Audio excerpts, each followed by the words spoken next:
नमस्कार, मी मोरेश्वर. हाय महाराष्ट्रामध्ये आपलं स्वागत आहे. विमानाचे अपघात आपल्याकडे नवे नाहीत. जगभर विमान अपघात नवे नाहीत. माणसाला वेग हवा आहे, त्याला स्पीड पाहिजे, कमीत कमी वेळात जास्तीत जास्त त्याला काम करायचं आहे. त्या गडबडीत विमानाचा वापर वाढला आहे. इतर गोष्टीपेक्षा लोक विमान पसंत करत आहेत, हेलिकॉप्टरने जात आहेत. सध्या तर निवडणुकीचा माहोल आहे. कमीत कमी वेळात जास्तीत जास्त सभा करायच्या, त्यासाठी मग विमान, हेलिकॉप्टर ही पुढाऱ्यांची पहिली पसंत असते.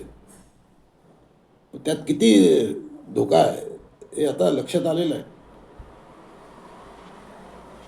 राज्याचे उपमुख्यमंत्री अजितदादा पवार, राष्ट्रवादीचे नेते, आज आपल्याला गमवावं लागलं आहे दादांना.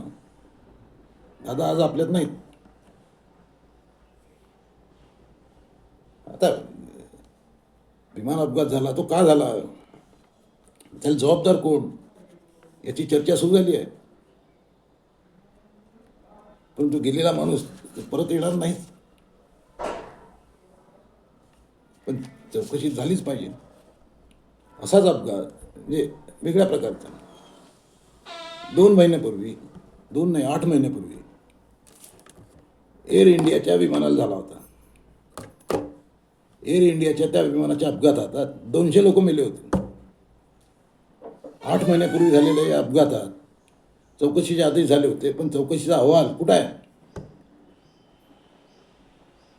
चौकशी अहवाल आला असेल तर त्याच्यावर काय कारवाई झाली पुढे? काही नाही, सर्व गायब आहे. आपल्याकडे कुठलीही गोष्ट गंभीरपणे घेतली जात नाही. त्यामुळे घटना होतात, अपघात होतात, पण ते होऊ नयेत यासाठी या दुरुस्त्या काळज्या घेतल्या पाहिजेत. त्याच्याकडे दुर्लक्ष केलं जातं. मग विमानांची देखभाल करण्यामध्ये, लक्ष ठेवण्यावर director general of civil aviation कमी पडत आहे का? नक्कीच कमी पडत आहे असं दिसतं आहे. हे जे विमान अपघात झाला, त्या विमान ते लिअरजेट, त्या विमानाचं नाव आहे लिअरजेट 45 या प्रकारचं हे विमान आहे. BCR कंपनीचं आहे, कॅनडाची ही कंपनी आहे. या कंपनीचा हा पहिला अपघात नाही आहे. याच विमानाचा 2 वर्षापूर्वी म्हणजे 2023 याच विमानाचा अपघात झाला होता. तो मुंबईत उतरताना अशाच प्रकारचा हा अपघात झाला होता. त्याचं पुढं काय झालं आहे, कोणालाच काय चौकशी झाली, तसं होऊ नये म्हणून काय उपाय केले गेले, काय त्याची कारणं शोधली गेली असती त्यावेळच्या, तर तो आज अजितदादा आपल्यामध्ये असते.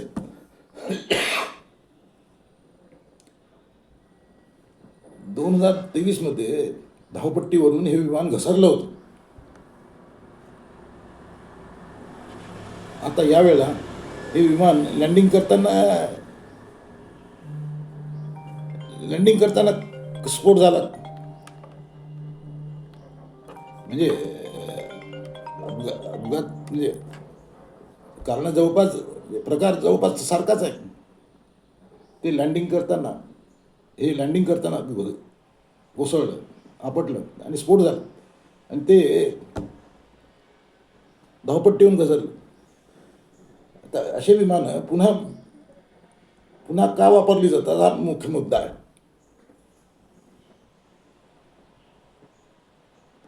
की जे जुनी विमानं आहेत, ते या विमानाचं उत्पादन, प्रोडक्शन 14 वर्षापूर्वी बंद झालं होतं. त्या कंपनीने प्रोडक्शन बंद केलं या असल्या प्रकारच्या विमानाचं 14 वर्षापूर्वी. त्यामुळे मग 14 वर्षापूर्वी उत्पादन बंद आहे, त्याच्या सुट्या स्पेअर पार्ट्सचा प्रॉब्लेम असणारच. कंपनी जेव्हा उत्पादन बंद करते तेव्हा कंपनी कळवते संबंधितांना की बा आम्ही उत्पादन बंद करतोय, तुम्हाला काही पाहिजे असेल स्पेअर पार्ट्स वगैरे सांगा. त्यातून काय वर्ष 2 वर्ष 5 वर्षाची काय स्पेअर पार्ट्स वगैरे मागवले जात असतील. पण हे 14 वर्ष झाली आहेत प्रोडक्शन बंद आहे, तरी विमान धावते. हे गंमत आहे. म्हणजे प्रोडक्शन बंद झालं अशा प्रकारच्या विमानाचं, या प्रकारचं. आता हे DGCA आहे, DGCA वर्षातून एकदा विमान तपासते, कुठले विमान. सर्व विमानं या DGCAच्या कंट्रोलमध्ये असतात. त्याचं चेकिंग वर्षातून एकदा होते. ते कशा प्रकारचं होत असेल ते देव जाणे.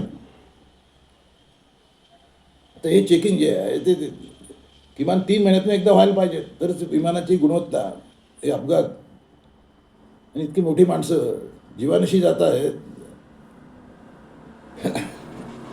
हे जे विमान होतं त्या विमानाने पहिला प्रयत्न केला, त्याला जमलं नाही उतरायचं.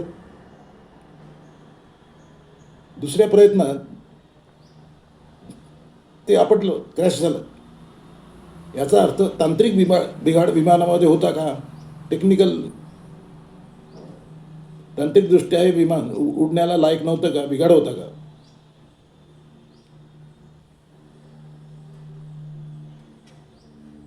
म्हणजे कुठलीही गोष्ट गंभीरपणे घ्यायचीच नाही, ही सवय जी आपल्याला लागली आहे, त्यातूनच हे असे अपघात होत आहेत. आणि मोठी मोठी माणसं, VIP माणसं. आता हा अजितदादा म्हणजे महाराष्ट्राचे 2ऱ्या-3ऱ्या क्रमांकाचे नेते होते सत्ता पक्षातले.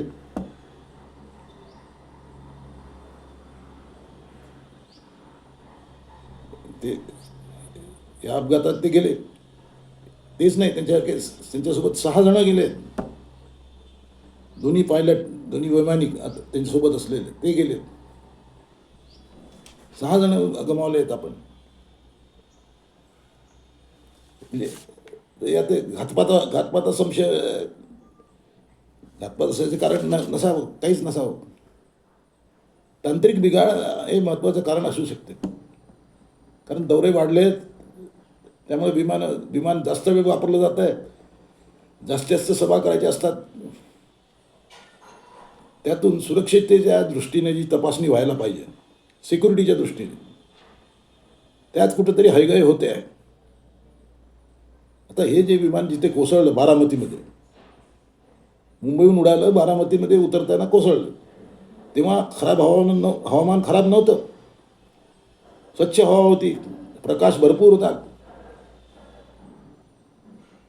त्यामुळे आता धुकं वगैरे काही नव्हतं, काही. त्यामुळे अपघात व्हावा असं कुठलंही कारण नव्हतं. तरी विमान पडलं, आपटलं.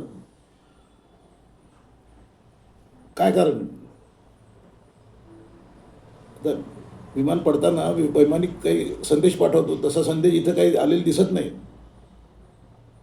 पण तरी अपघाताचं कारण मागे पुढे कळेल, पण कळल्यानंतर ते दुरुस्त व्हावं. तशा प्रकारचे अपघात पुन्हा होऊ नये यासाठी काळजी घेतली तर काय अर्थ आहे. नाही तर माणसं मरत आहेत, पण आपण शोक आणि दुखवटा साजरा करण्यापलीकडे दुसरं काही करू शकत नाही. एक तज्ज्ञांनी याबद्दल या अपघातामध्ये 2 गोष्टी कमी सांगितल्या आहेत की VIP साठी 2 कॅप्टन त्या विमानात हवे होते. हे विमान छोटेखानी होतं, म्हणजे 8-10 लोकांची बसायची व्यवस्था होती, 10 लोकांची. छोटेखानी विमान होतं. त्या विमानामध्ये 2 कॅप्टन हवे होते. इथे या विमानात एकच तज्ज्ञ पायलट होता. दुसरा होता तो कमी अनुभवी होता. तर ही सुरक्षा व्यवस्थेची ही जी तडजोड आहे ती आपल्याला महागात पडते आहे. असं काही आहे का?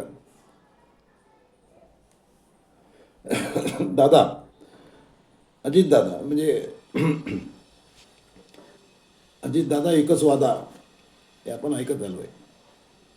अजितदादा म्हणजे लाथ मारेल तिथे पाणी काढणारा माणूस. वादग्रस्त तर अजितदादा वादग्रस्त राहिले. म्हणजे ते जिथे जायचे तिथं वाद, म्हणजे बोलायला अजितदादा उद्धट वाटायचे. पण ते जेवढे मिस्किल बोलायचे तेवढं अनेकांना जमत नाही. सकाळी कामाला सुरुवात करायची अजितदादा आणि अखंड काम. सकाळी 6ला सुरुवात, कार्यकर्त्यांचा राबता आजूबाजूला. अजितदादा म्हणजे कार्यकर्ते स्पष्ट बोलणार. काम होणार नसेल तर समोर त्याला सांगणार की काम होणार नाही. कडक शिस्त आणि वेळेचा पक्का हा माणूस होता, पण आपल्या विचारधारेशी पक्का होता. म्हणजे काकाशी त्यांनी पंगा घेतला, पण एक आहे, भाजपसोबत बसल्यानंतरही अजितदादा संघभूमीवर गेले नाहीत कधी. म्हणजे आपल्या विचारधारेशी पक्के राहिले अजितदादा, संघभूमीवर नाही गेले. तर उद्या त्यांच्या पार्थिवावर अंत्यसंस्कार आहे बारामतीमध्ये. उद्या सकाळी 9 वाजता अंत्ययात्रा निघेल आणि विद्या प्रतिष्ठानच्या मैदानावर सकाळी 11 वाजता अंत्यसंस्कार होतील. आता दुपारपासून विद्यानगरीतल्या विद्या प्रतिष्ठान मैदानावर ते अंत्यदर्शनसाठी पार्थिव देह ठेवला जाणार आहे. शेवटी माणसं जातात ते स्मृती उरतात. अजितदादाची आठवण करूया.